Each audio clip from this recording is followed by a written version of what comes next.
ಹೌದು, ಚೆಕ್ ಮಾಡಿ ಬೇಗ ಹೇಳಿ. ಟೈಮ್ ಕರೆಕ್ಟಾಗಿ ಊಟ ರೆಡಿ ಇರಬೇಕು. ಆಲ್ಮೋಸ್ಟ್ ಎಲ್ಲ ಇದೆ ಸರ್, ಏನು ಬೇಕಾಗಲ್ಲ ಅನ್ಸುತ್ತೆ. ನಾವಾಗಲೇ ಅಡುಗೆ ರೆಡಿ ಮಾಡ್ಕೋತಾ ಇದ್ದೀವಿ. ನನಗ್ಯಾಕೆ ಕುಡಿತಿದ್ದೀರಾ? ಅಲ್ವೋ ಬಡವ, ನನ್ನ ಮಗಳು ಅಳಿಯನ್ನ ಆಡ್ಕೊಳ್ಳೋಷ್ಟು ಬೆಳೆದು ಬಿಟ್ಟಿದ್ದೀಯಪ್ಪ ನೀನು. ಏನೋ ಅವರಿಬ್ಬರನ್ನು ಭಾರಿ ಚೆನ್ನಾಗಿ ಇಮಿಟೇಟ್ ಮಾಡಿಬಿಟ್ಟಿಯಂತೆ. ಚೆನ್ನಾಗಿ ಮಾಡಿದ್ನಲ್ಲ ತಾತ. ನಂದು 2 ಸೆಟ್ಸ್ ಕುಡಿತಾತ. ಅಪ್ಪ ಅಮ್ಮ ಮದುವೆ ಆದಾಗ ಸ್ವಲ್ಪ ಮುನ್ಸ್ಕೊಂಡಿದ್ದೆ, ಸರಿಯಾಗಿ ಮಾತಾಡ್ತಿರ್ಲಿಲ್ಲ. ಇವ್ನು ನೋಡಿದ್ರೆ ನಾ ಅಪ್ಪ ಅಮ್ಮ ಮದುವೆ ಆಗೋದೇ ಇಷ್ಟ ಇಲ್ಲ ಅಂತಾರ ಇಮಿಟೇಟ್ ಮಾಡ್ದ. ಅದು ನಿಜಾನೇ ತಾನೆ, ಸರಿಯಾಗೇ ಮಾಡಿದ್ದೀನಲ್ಲ.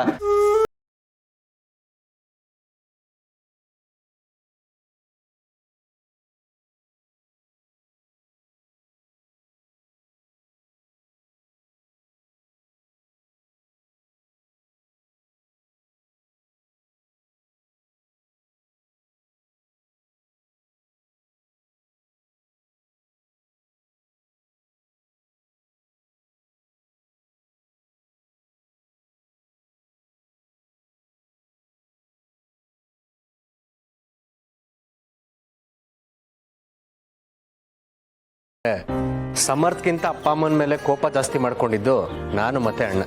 ಆದರೆ ಈಗ ನೋಡಿ, ನಮಗೆ ತಾಯಿ ಪ್ರೀತಿ ಸಿಕ್ಕಿದೆ, ಅಕ್ಕ ತಾತ ಎಲ್ಲರ ಪ್ರೀತಿನೂ ಸಿಕ್ಕಿದೆ. ಹಾಗೆ ನೋಡಕ್ ಹೋದ್ರೆ ನಾವೇ ಲಕ್ಕಿ. ಸರ್, ಎಲ್ಲ ಚೆಕ್ ಮಾಡಿದ್ದೀನಿ, ಬೇರೆ ಯಾವ ಐಟಮ್ ಬೇಡ. ಸರಿ, ಹಾಗಿದ್ರೆ ನಾನು ಹೊರಡ್ತೀನಿ. ಅಲ್ಲೇನಾದ್ರೂ ಕೆಲಸ ಪೆಂಡಿಂಗ್ ಇದೆ ನೋಡ್ತೀನಿ. ದಂಡ್ಪಿಂಡ, ನೀನು ಹೊರಡು. ಶಾಸ್ತ್ರಕ್ಕೆ ಏನಾದ್ರು ಸಹಾಯ ಬೇಕು ಅಂತಂದ್ರೆ ಅಲ್ಲಿ ನೋಡ್ಕೋ. ನಾನು ಇಲ್ಲಿ ಕೆಲಸ ನೋಡ್ಕೋತೀನಿ ನಾನು. ಸರಿ ತಾತ. ಈ ಮುದ್ಕ ಬೇರೆ ಇಲ್ಲೇ ಬಂದು ನಿಂತಿದ್ದಾನೆ. ಇವನ್ ಕಣ್ಣು ಹದ್ದೇನ್ ಕಣ್ಣಿದ್ದ ಹಾಗೆ. ಆದಷ್ಟು ಇವನ್ ಕಣ್ಣಿಗೆ ನಾನು ಬೀಳಬಾರ್ದು. ಅಡುಗೆ ತುಂಬ ಚೆನ್ನಾಗಾಗಬೇಕು. ಒಂದು ಸ್ವಲ್ಪ ಹೆಚ್ಚಾಗೆ ಮಾಡಿರಿ. ಯಾಕೆ ಅಂತಂದರೆ ಈ ಕೊನೆ ಪಂಕ್ತಿಲಿ ಕೂತ್ಕೋತಾರಲ್ಲ, ಅವರಿಗೆ ಒಂದಷ್ಟು ಕಮ್ಮಿ ಆಗಿಬಿಟ್ಟಿರುತ್ತೆ. ಹಾಗಾಗಬಾರ್ದು. ಅವರು ಹೊಟ್ಟೆ ತುಂಬ ತಿನ್ನಬೇಕು, ಗೊತ್ತಾಯ್ತಾ? ನೀವು ಅದ್ರ ಬಗ್ಗೆ ಏನು ಯೋಚನೆ ಮಾಡಬೇಡಿ ಸರ್. ತುಳಸಿ ಮೇಡಮ್ ಅದನ್ನೇ ಹೇಳಿದ್ದಾರೆ, ನಾವು ಅದ್ರ ಬಗ್ಗೆ ಗಮನ ಹರಿಸ್ತೀವಿ. ಹಾಂ, ಆಮೇಲೆ ಪಾಯಸಕ್ಕೆ ಗೋಡಂಬಿ ದ್ರಾಕ್ಷಿ ಎಲ್ಲ ಸ್ವಲ್ಪ ಯಥೇಚ್ಛವಾಗಿ ಹಾಕಿ, ಕೈ ಬಿಗಿ ಹಿಡಿಬೇಡಿ. ಸಾಂಬಾರ್ಗೆ ಉಪ್ಪು ಹುಳಿ ಖಾರ ಕರೆಕ್ಟಾಗಿ ಹಾಕಬೇಕು. ಓಕೆ ಸರ್, ಅಡುಗೆ ಆದ ತಕ್ಷಣ ಊಟ ಮಾಡ್ಸೋಕೆ ಮುಂಚೆ ನೀವೇ ಬಂದು ಟೇಸ್ಟ್ ಮಾಡಿ. ಈ ಮುದ್ಕ ಮಾತಾಡ್ತಿರುವಾಗಲೇ ನಾನು ಇಲ್ಲಿಂದ ಎಸ್ಕೇಪ್ ಆಗ್ಬಿಡ್ಬೇಕು.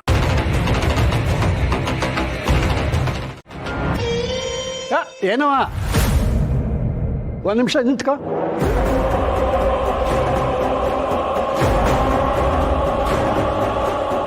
ಅಯ್ಯೋ, ನೋಡೇ ಬಿಟ್ನಾ ಇವನು. ನನ್ನ ಕತೆ ಮುಗೀತು ಅಷ್ಟೇ. ಏನಾಯ್ತು ಸರ್? ಅಲ್ಲಪ್ಪ, ಅಡುಗೆ ಮಾಡೋರು ಅಡುಗೆ ಮಾಡೋವಾಗ ತಲೆಗೆ ಕ್ಯಾಪ್ ಹಾಕ್ಕೊಂಡಿರ್ಬೇಕಲ್ವಾ? ಇಲ್ಲದೆ ಹೊರ ಅವ್ರ ಕೂದಲು ಏನಾದರೂ ಅಡುಗೆಗೆ ಬಿದ್ದು ಅದು ಊಟ ಮಾಡೋರ್ಗೇನಾದ್ರು ಸಿಕ್ಕಿದ್ರೆ ಚೆನ್ನಾಗಿರತ್ತ. ಸಾರಿ ಸರ್, ನಾನು ಅದನ್ನು ಗಮನಿಸಲಿಲ್ಲ. ಈಗಲೇ ಕ್ಯಾಪ್ ಹಾಕೊಳ್ಳೋಕೆ ಹೇಳ್ತೀನಿ. ಸರಿ, ನಿಮ್ಮ ಕೆಲಸ ಮುಂದುವರ್ಸಿ. ಬಮ್ಮ, ಇಲ್ಲಿ ನಿಂತ್ಕೊಂಡು ಏನು ಮಾಡ್ತಾ ಇದೆಯಾ? ಬಾ, ತುಂಬ ಕೆಲಸ ಇದೆ.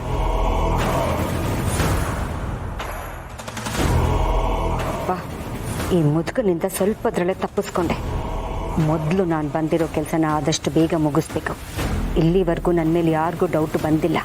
ಹೇಗಾದರೂ ಮಾಡಿ ಆ ಮಗುನ ಎತ್ಕೊಂಡು ಇಲ್ಲಿಂದ ಹೊರಟು ಬಿಡಬೇಕು.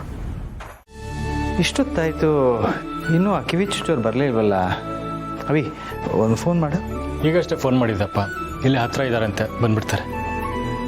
ತುಳಸಿ, ಉತ್ತರ ಕುಮಾರ. ಅಭಿ, ಯಾಕೇನಾಯ್ತು? ಸಪ್ಪಗಿದೆಯಾ? ಕಿವಿ ಚುಚ್ಚೋ ಶಾಸ್ತ್ರ ಏನೋ ಮಾಡ್ತಿದ್ದೀವಿ, ಆದರೆ ಈ ರೀತಿ ಕಿವಿ ಚುಚ್ಚೋದ್ರಿಂದ ಮಗುಗೆ ನೋವಾಗಲ್ವಾ? ನಮ್ಮ ಪುಟ್ಟಲಕ್ಷ್ಮಿಗೆ ನೋವಾದರೆ ನನಗೂ ನೋವಾಗುತ್ತೆ.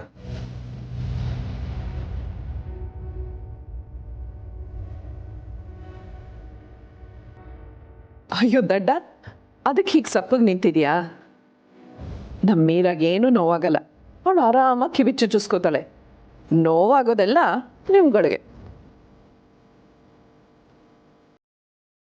ಇಲ್ಲ ಅಮ್ಮ, ನಾನು ಅದನ್ನೇ ಯೋಚನೆ ಮಾಡ್ತಿದ್ದೆ. ಅಷ್ಟು ಚಿಕ್ಕ ಮಗುಗೆ ಈ ಥರ ತುಳಿದ್ರೆ ನೋವಾಗುತ್ತೆ ತಾನೆ. ರೇ ಹಾಗೆಲ್ಲ ಏನು ನೋವು ಆಗೋದಿಲ್ಲ ಕಣೋ. ಮಕ್ಕಳಿಗೆ ಹೊರಗಿನ ಚರ್ಮಕ್ಕೆ ನೋವು ಆಗೋದು ಅಥವಾ ಅದು ತಿಳಿಯೋದು ಅವಕ್ಕೆ 2 ವರ್ಷ 3 ವರ್ಷ ಆದಮೇಲೆ. ಇದನ್ನ ನಾನು ಹೇಳ್ತಿರೋದಲ್ಲಪ್ಪ, ನಿಮ್ಮ ಸೈನ್ಸೇ ಹೇಳ್ತಾ ಇರೋದು. ದತ್ತ ಅವ್ರು ಹೇಳ್ತಿರೋದು ಸರಿ. ಮಕ್ಕಳಿಗೆ ಸುಮಾರು 2 ರಿಂದ 3 ವರ್ಷ ಆಗೋವರೆಗೂ ಅಷ್ಟಾಗಿ ನೋವು ಗೊತ್ತಾಗಲ್ಲ.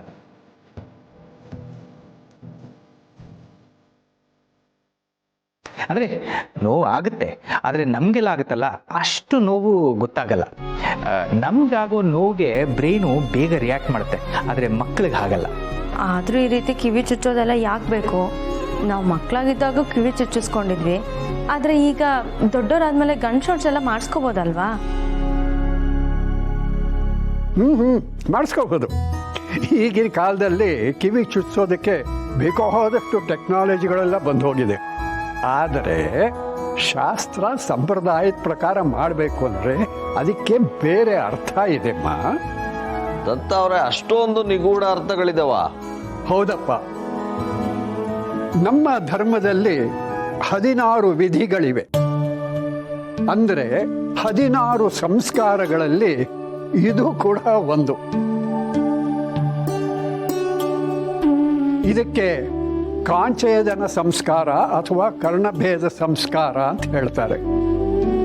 ತುಳಸಿ, ನಿನಗಿದ್ರ ಬಗ್ಗೆ ಚೆನ್ನಾಗೇ ಗೊತ್ತಿರಬೇಕಲ್ಲ, ಹೇಳು.